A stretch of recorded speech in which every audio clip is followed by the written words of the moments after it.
Kadar kelahiran yang semakin menurun, dia punya puratanya lah ya. Fariha seorang anak belum ada rezeki, Allah. Betul, amin. Saya pun seorang menanti kehadiran yang kedua kan. Dan itu mungkin antara faktor juga. Sebab kan dulu kita tanya, berapa orang adik-beradik? 6 orang. 6 orang. 7 orang. 7 orang. Berapa adik-beradik awak? Saya 6. 6. Saya 4. Dah 10 dah kat situ. Nak lawan dengan kita baru 2. Itulah. Itu yang kita nak bincangkan. Sebenarnya apa yang berlaku? Adakah sebab kita punya faktor ekonomi yang sekarang ini kita perlu berhati-hati untuk meneliti bahawa pembelanjaan seorang anak pun dah macam ni. Kos taraf hidup pun macam ni. Ataupun sebaliknya, ataupun genetik dan sebagainya, pemakan dan sebagainya lah. Banyaklah faktor sebenarnya. Tapi sebelum tu, kita nak tahu dulu pandangan orang ramai berkenaan dengan kadar kelahiran di Malaysia yang semakin rendah, menurun ni. Jom kita saksikan bingkisan ini.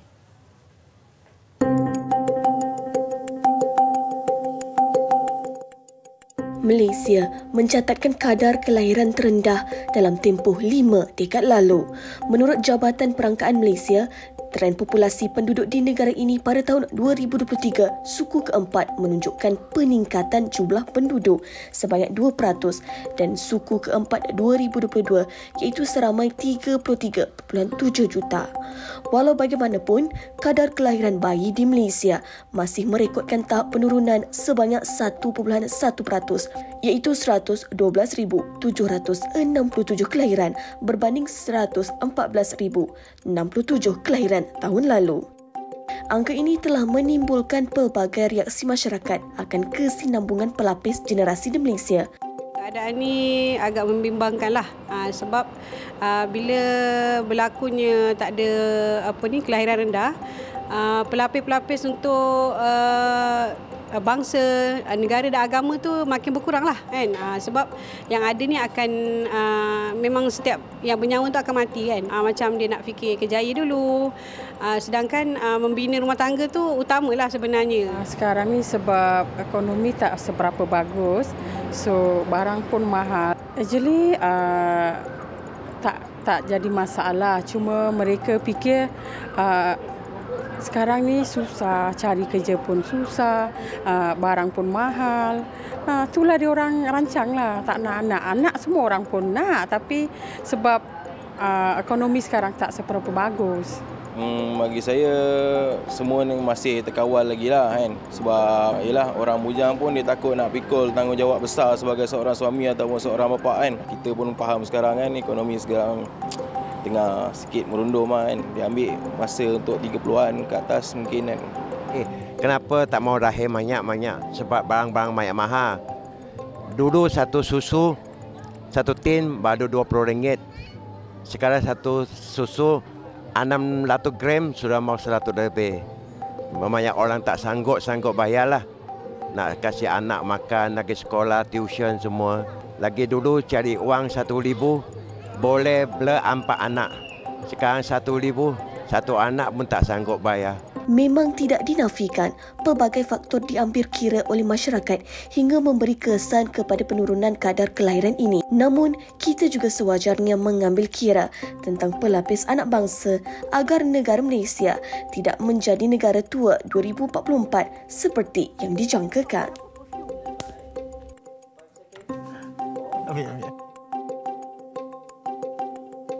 Baik, saya rasa itu antara pendapat yang kita boleh fikir betul, ada betulnya juga kan. Tapi bagaimana sebenarnya kita boleh memikirkan jalan yang boleh membantu sebenarnya rakyat Malaysia untuk membina keluarga supaya ini juga memacu kepada kemajuan negara juga sebenarnya kan, pembangunan negara itu. Baik, kita nak perkenalkan dulu siapa nama awak? Hanif. Hanif. Baru seorang. Hanif, okey, perkenalkan. Okey, Dr. Rosita Ramli, pensyarah kanan Jabatan Sains Matematik Fakulti Sains dan Teknologi UKM. Assalamualaikum, Doktor. Waalaikumsalam. Doktor bila dengar tu, Doktor dengar pandangan-pandangan mereka, saya nak tanya pendapat Doktor. Bagaimana?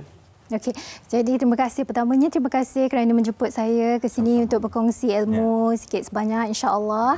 Sebelum kita mulakan, izinkan saya terangkan dulu apa itu kadar kelahiran ataupun kadar kesuburan, orang panggil kadar fertility, supaya kita insya-Allah berada dalam pemahaman yang sama untuk topik ni. Jadi kadar kesuburan ni adalah ukuran di mana jumlah bayi yang lahir dibahagikan dengan jumlah wanita yang berpotensi untuk hamil. Jadi contoh kalau ada 10 wanita, mungkin wanita yang pertama saja melahirkan anak, jadi kadar fertility ataupun kadar kesuburan ataupun kadar kelahiran untuk kumpulan ini adalah 1/10. Betul Hanif, 1/10. Kalau wanita ini melahirkan dua orang anak, jadi kadar kelahiran 2/10, 0.2. Katalah wanita pertama melahirkan seorang anak, wanita ketiga melahirkan kembar 2, jadi 3/10, 0.3 kan. Jadi trend ini sebenarnya menurun. Menurun kalau kita bandingkan Malaysia dengan global, memang trend fertility ni, kesuburan ni menurun. Jadi kalau menurun lepas tu naik balik, kita tak risau kan. Tapi semakin menurun berterusan. Betul. Nisbahnya dari dulu tu maksud dari seorang wanita 6 orang anak, 5 orang anak tu.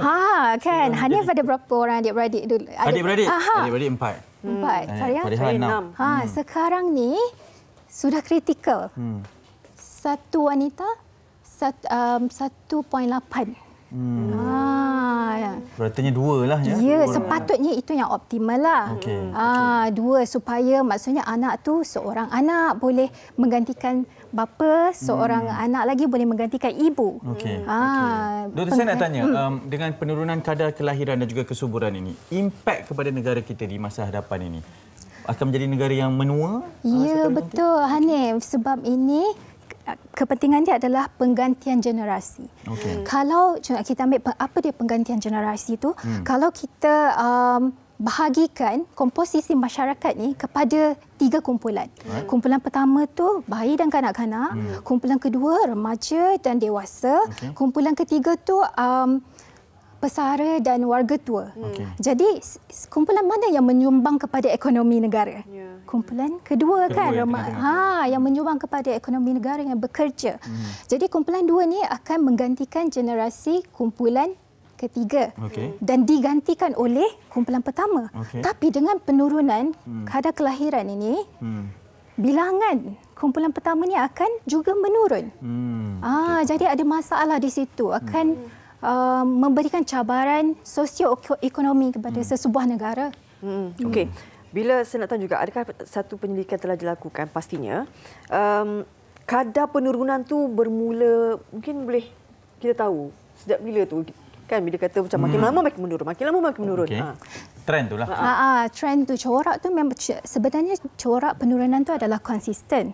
Tapi yang merisaukan adalah macam yang saya sebut tadi, pada tahun dalam 2000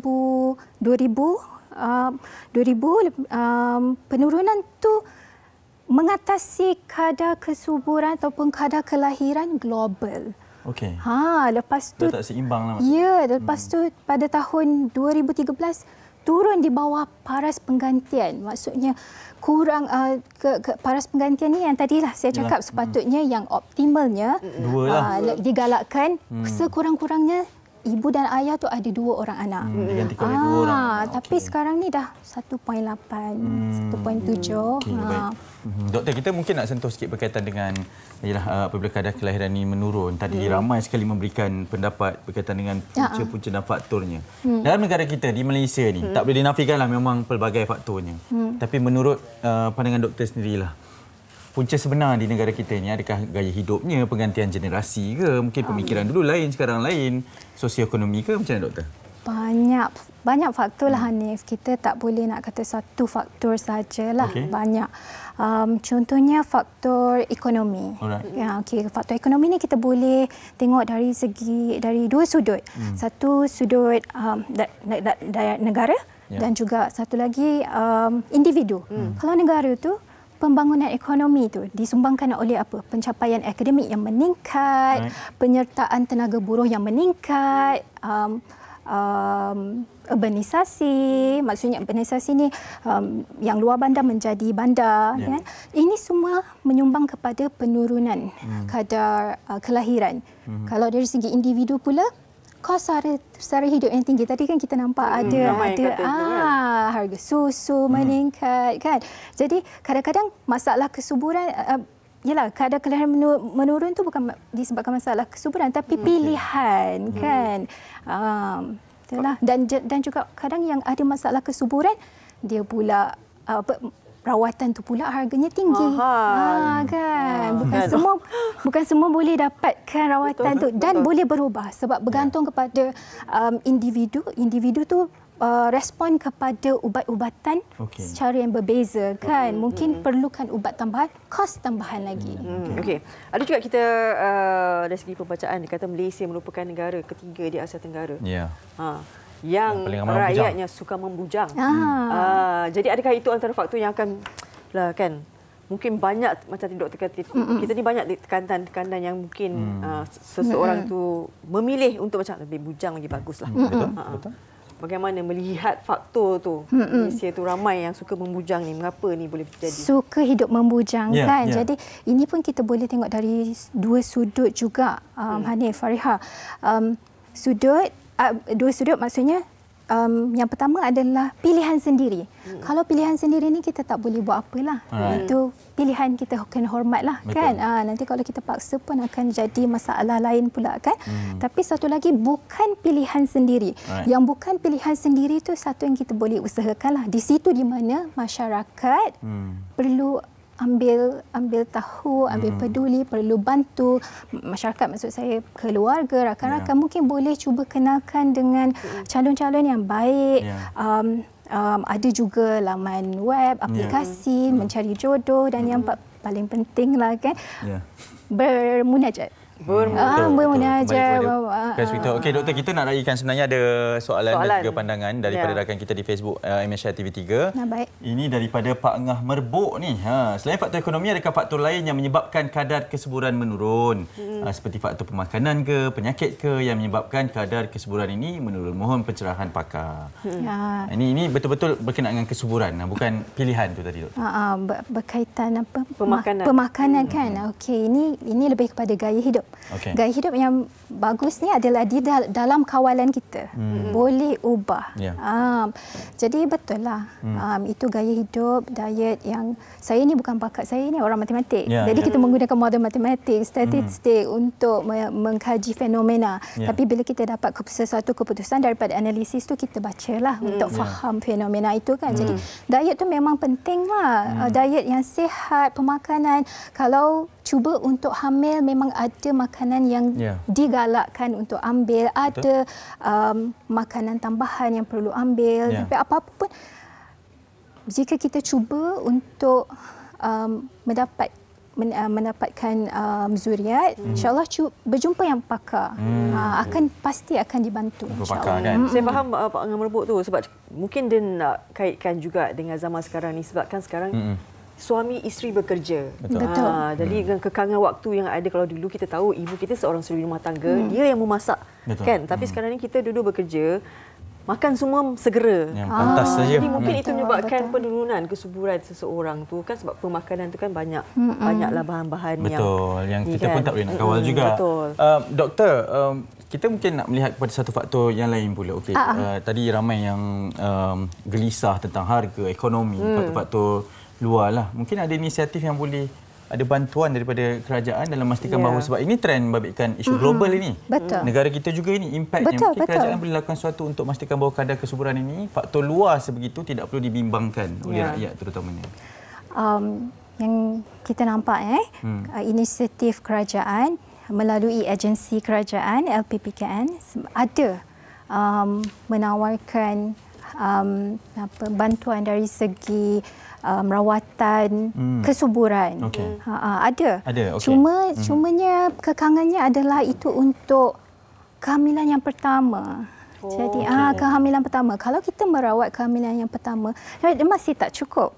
Sebab kadar penggantian optimum tadi adalah satu ibu dan satu bapa, dua orang anak kan. Minimum, jadi mungkin sesuatu yang boleh difikirkan oleh kerajaan dan juga agensi-agensi kerajaan yang berkaitan supaya bukan terhad hanya kepada kelahiran yang pertama sahaja. Mungkin kelahiran yang kedua juga. Betul. Dan yang kedua yang macam mungkin jarak dia macam sebab ini susah ni. Sebab betul kita betul Fariha. Betul. Mungkin saya betul Fariha. Kes tadi dekat kan mungkin itu boleh tambah nilai jugalah kan. Betul. Itu antara yang boleh membantu lah. Maksudnya kita tahu kerajaan menyeru rakyat Malaysia untuk menambah ahli keluarga dan sebagainya. Tapi mungkin ada sokongan yang boleh membantu untuk meringankan beban sebab sekarang rakyat ni otak dia kalau ada 30 benda dia fikir. Betul. Pasal susu, pasal lampin, pasal macam-macam lah kan. Okey, mungkin selain daripada itu doktor, apa lagi sebenarnya yang kita boleh sebagai rakyat lah kan kita menyambut bahawa pentingnya kelahiran tu untuk membina sebuah negara yang lebih baiklah. Semua pihak perlu berganding bahulah sebab kita perlu sama-sama memainkan peranan untuk meningkatkan semula kadar kelahiran ni. Jadi banyak faktor, kita ubah cara hidup, gaya hidup bersenam. Kita bukan nak kata semua orang yang kurang anak ni dia tak bersenam ke. Tak ada, tapi kita mainkanlah peranan. Gaya hidup tu paling penting yang kita boleh kawalkan. Kawasan yang tercemar itu pun sebenarnya mengurangkan kadar kelahiran, kawasan yang tercemar. Tekanan. Kita di tempat kerja berhadapan dengan tekanan kan. Memang kita tak boleh lah, tapi kita perlu uruskan tekanan tu supaya dia tak, sebab tekanan ni bukan saja untuk isu kesuburan atau kelahiran ni. Dia sebenarnya boleh mengundang pelbagai perkara negatif kepada kita kan. Jadi kita perlu kawal lah. Betul doktor, saya tengok kepada dua benda lah. Satu mungkin yang memang betul-betul mencuba tetapi tak dapat. Mungkin yang menjadikan benda ni sebagai pilihan. Macam mungkin dulu saya ada satu mentaliti ni, selesa dengan hanya seorang anak saja. Dah selesa cukup lah. Yang penting kita dah ada zuriat dah ni. Tapi mungkin ada yang tak tahu bahawa sebenarnya nak mengganti generasi tu yang kita tak tahu ni. Kita dah bimbang lah ni. Takkan seorang je. Nanti negara kita tak cukup berganti pula. Nak memperbetulkan mentaliti tu doktor. Sebab itulah Hanif, Fariha, bagusnya isu ini pada hari ini. Perbincangan ni lah. Perbincangan sebab kalau tidak masyarakat tak tahu, masyarakat tak cakna, kan? Adanya isu penggantian generasi. Seorang ibu, seorang bapa lebih baik sekurang-kurangnya 2 orang anak. Masyarakat tak tahu. Jadi kita yang boleh menyampaikan maklumat ni kan, cuba berkongsilah, memanjangkan maklumat ni kepada masyarakat. Baik. Dan kita mengharapkan kita sebagai rakyat lah kan, suara-suara rakyat ni yang tadi memfikirkan bahawa tekanan hidup, ekonomi dan sebagainya. Saya setuju dengan pendapat doktor, pastinya perlu ada satu sistem sokongan yang padu daripada pihak kerajaan juga untuk membantu sebenarnya. Bukan saja untuk kelahiran pertama tetapi melihat kembali latar belakang keluarga yang sepatutnya boleh dibantu kan. Untuk kesuburan tu. Betul. Apa salahnya kalau bagus untuk negara kita kan, dari sudut pelbagai sudutlah, ekonomi dan sebagainya. Okey, kita nak cakap terima kasih kepada Dr. Rozita Ramli, Pensyarakanan Jabatan Sains Matematik, Fakulti Sains dan Teknologi UKM sudi bersama kita berkaitan dengan kadar kelahiran di Malaysia pada hari ini. Semoga memberi manfaat doktor. InsyaAllah. Hati-hati pulang pagi nanti ya. Ya, insyaAllah. Selamat tugas juga.